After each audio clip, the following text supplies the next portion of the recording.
মধ্যপ্রাচ্য সফরের অংশ হিসেবে সংযুক্ত আরব আমিরাতের রাজধানী আবুধাবি যান যুক্তরাষ্ট্রের সাবেক প্রেসিডেন্ট ডোনাল্ড ট্রাম্প। সৌদি আরব ও কাতার সফর শেষে বৃহস্পতিবার তিনি আবুধাবিতে পৌঁছালে তাকে বরণ করে নেন দেশটির প্রেসিডেন্ট শেখ মোহাম্মদ বিন জায়েদ আল নাহিয়ান।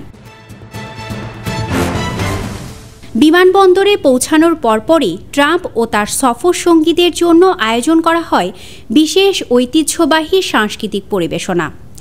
আমিরাতি তরুণীরা খালেগি নাচের মাধ্যমে তাকে স্বাগত জানান, যেখানে অংশগ্রহণকারীরা লম্বা চুল খোলা রেখে মাথা দুলিয়ে নৃত্য করেন।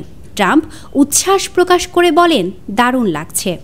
মার্কিন প্রেসিডেন্টের যোগাযোগ পরামর্শক মার্গো মার্টিন সামাজিক যোগাযোগ মাধ্যম এক্স-এ একটি ভিডিও শেয়ার করেন।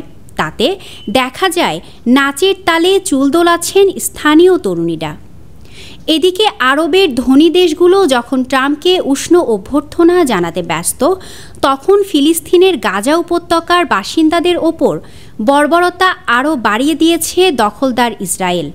বৃহস্পতিবার এক প্রতিবেদনে সংবাদ মাধ্যম আল জাজিরা জানায়, মার্কিন প্রেসিডেন্ট বলেন, গাজা সম্পর্কে আমার কিছু ধারণা আছে, যা আমার মনে হয় খুবই ভালো। এটিকে একটি ফ্রিডম জোন হিসেবে গড়ে তোলা যায়।